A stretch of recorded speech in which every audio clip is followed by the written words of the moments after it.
এখানে এই মুহূর্তে বিদ্যুৎ নাই।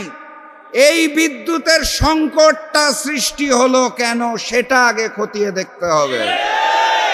এই গ্যাসের সংকটটা সৃষ্টি হলো কেন সেটা আগে খতিয়ে দেখতে হবে। আমি বিশ্বাস করতে চাই বিরোধী দলের নেতা আজকে এখানে উপস্থিত হবেন, সেই কারণে নতুন জালেম বিএনপি ইচ্ছা করে কারেন্ট বন্ধ করে দিয়েছে এটা আমি বলতে চাই না, এটা আমি বিশ্বাসও করতে চাই না। আমি যেটা দেখি এবং বিশ্বাস করি সেটা হচ্ছে বাংলাদেশে তেলের সংকটের গল্প বলা হলো, তেলের মূল্য, জ্বালানি তেলের মূল্য বৃদ্ধি করা হলো, বৃদ্ধি করার পর দিন থেকে জ্বালানি সংকট শেষ হয়ে গেল। তার মানে কি মূল্য বৃদ্ধি করার জন্য আমরা একবার জ্বালানি সংকট করি, একবার গ্যাসের সংকট করি। বিদ্যুতের দাম তো 2 দফা বাড়িয়েছেন, এখন আর কয় দফা বাড়ানোর পর আপনাদের এই জাতীয় সংকট শেষ হবে সেইটা আমি জানতে চাই। অতএব নেজামি ইসলাম পার্টির ক্ষমা চাওয়ার কিছু নাই যে মানুষ গরমে কষ্ট পাচ্ছে। ক্ষমা তাদের চাওয়া উচিত যারা ক্ষমতায় এসে মজলুমের জায়গায় জালিমের রূপ ধারণ করে বাংলার জনগণকে এখন ভাতে মারতে চায়, পানিতে মারতে চায়, তাদের ক্ষমা চাইতে হবে। আমাদের ক্ষমা চাওয়ার কিছু নাই। সংগ্রামী সাথী এবং বন্ধুগণ, আমি এক সময় দেখতাম যে চক্ষুদান কর্মসূচি হচ্ছে, এখন আমি দেখতে পাই নতুন জালিম চক্ষু উত্তোলন কর্মসূচির সূচনা করেছে। আমি এক সময় দেখতাম রক্তদান কর্মসূচি চলছে, এখন আমি দেখতে পাই এই নতুন জালেম বিএনপি আওয়ামী লীগের মতোই হেলমেট পরে সন্ত্রাসী কায়দায় রক্ত উত্তোলন কর্মসূচি শুরু করেছে।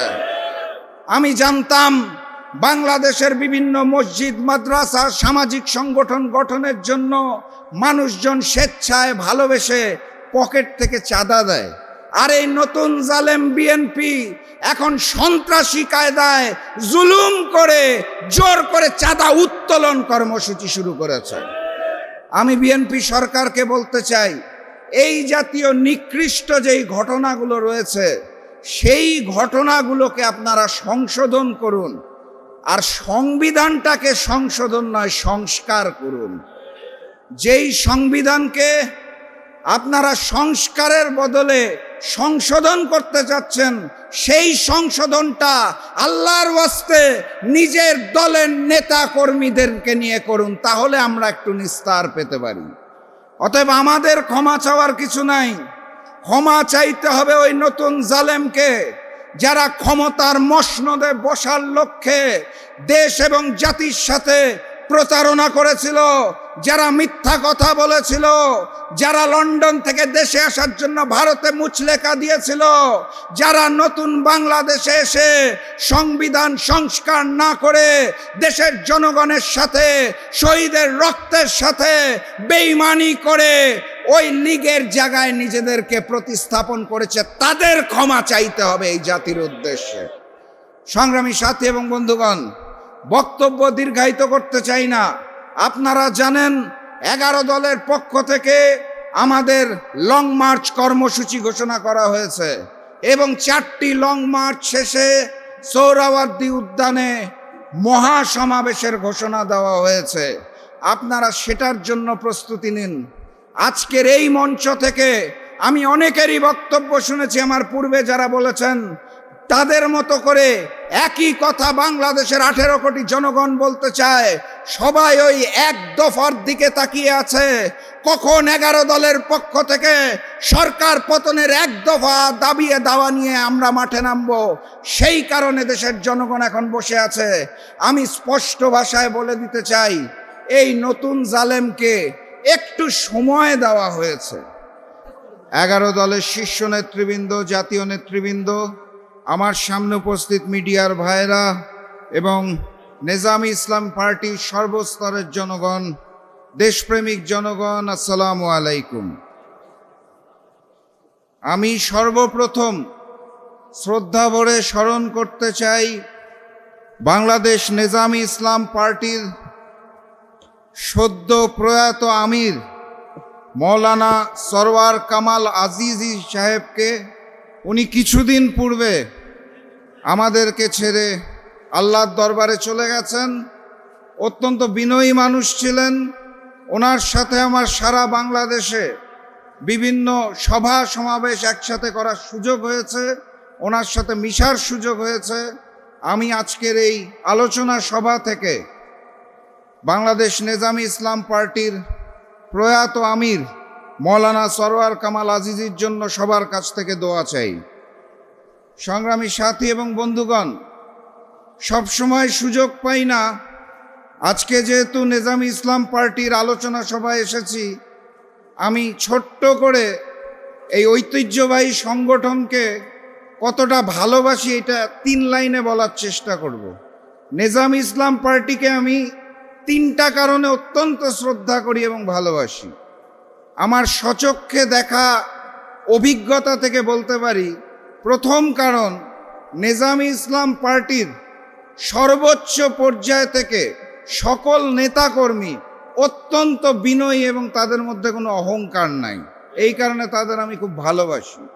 দ্বিতীয় কারণ, যখন বাংলাদেশের অসংখ্য রাজনৈতিক দল চিন্তা করছিলেন, গবেষণা করছিলেন অন্তর্বর্তী সরকারের সময় একক নির্বাচন করব, জোটবদ্ধ করব, বিএনপির সাথে করব নাকি জামাতের সাথে করব, সুবিধাবাদী করব নাকি অসুবিধাবাদী করব, ওই সময় বাংলাদেশ নেজামি ইসলাম পার্টি পাথর দিয়ে যে বিএনপির সন্ত্রাসীরা হত্যা করত, চাঁদাবাজি করত, সেই দৃশ্য দেখে তখনই সিদ্ধান্ত নিতে পেরেছিল কোনো সুবিধাবাদী রাজনীতি করব না, জনগণের রাজনীতি করব এবং রাজপথে থাকব।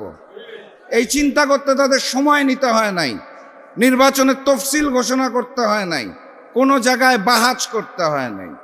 তৃতীয় যেই কারণে আমি নেজামি ইসলাম পার্টিকে অত্যন্ত ভালোবাসি, আমরা যখন 8 দল থেকে 11 দলে রূপান্তর হয়েছিলাম, তখন দফায় দফায় আমাদের আসন বন্টন নিয়ে বৈঠক হচ্ছিল। আমি আমার স্বচক্ষে দেখতে পেয়েছি বাংলাদেশ নেজামি ইসলাম পার্টি সেই আসন বন্টনের আলোচনায় অত্যন্ত দায়িত্বশীল ভূমিকা পালন করেছিলেন এবং ছাড় দেওয়ার মনোভাব নিয়ে সেই টেবিলগুলোর আলোচনায় বসেছিলেন, আমার স্বচক্ষে দেখা। এই কারণেও আমি বাংলাদেশ নেজামি ইসলাম পার্টিকে অত্যন্ত পছন্দ করি এবং ভালোবাসি। আমি বিশ্বাস করি বাংলাদেশ নেজামি ইসলাম পার্টি আজকে যে আলোচনা সভার আয়োজন করেছেন, তার মূল উদ্দেশ্য হচ্ছে, অতীতেও তারা যেভাবে মজলুম মানুষের পক্ষে থাকতে চেয়েছিলেন, এখনও তারা থাকতে চায়, ক্ষমতার লালসা না করে ভবিষ্যৎ বাংলাদেশ গড়ার জন্যই তারা কাজ করতে চায়। তাদের জন্য আমি সবাইকে অনুরোধ করবো, একটা জোরে করতালি হবে বাংলাদেশ নেজামি ইসলাম পার্টির জন্য। সংগ্রামী সাথী এবং বন্ধুগণ, বক্তব্য দীর্ঘায়িত করার সুযোগ নাই, অনেক বক্তা আছে এবং সামনে যারা বসে আছে তারা অত্যন্ত কষ্ট পাচ্ছে, আমি দেখতে পাচ্ছি গরমের কারণে। প্রচণ্ড গরম পরিবেশ এই ঘরটার ভিতরে, এবং মঞ্চ থেকেও বিনয়ী নেজামি ইসলাম পার্টির নেতারা বারবার বলছিলেন, আমি কানে শুনতে পাচ্ছি, যে মানুষগুলার খুব কষ্ট হচ্ছে এবং ক্ষমা চাওয়া দরকার। আমি অত্যন্ত বিনয়ের সাথে বলতে চাই, নেজামি ইসলাম পার্টি এখানে আয়োজন করেছে, তাদের ক্ষমা চাওয়ার কিছু নাই। তাদেরকে একটা সুযোগ দেওয়া হয়েছে, কারণ তারাও 17 বছর মজলুম ছিল। মজলুমদের সংশোধনের সুযোগ দেওয়া হয়েছে।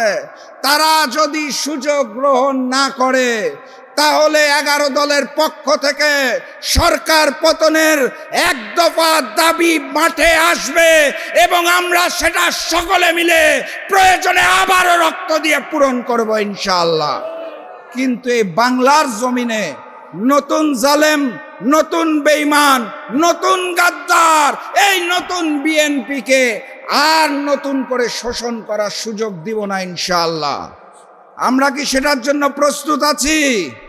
আমি বিশ্বাস করি বাংলাদেশ নেজামি ইসলাম পার্টি আগামী দিনের যেই লড়াই এবং সংগ্রাম, সেই সংগ্রামের রাজপথে অতীতের মতোই অগ্রণী ভূমিকা রাখবে, সেই আশাবাদ ব্যক্ত করে আগামীর বাংলাদেশ গঠনে সকলের দোয়া এবং সাহায্য চেয়ে আমি আজকের মতো শেষ করছি। বিজয়ের পথে যাত্রা শুরু, জীবন অথবা মৃত্যু। আসসালামু আলাইকুম।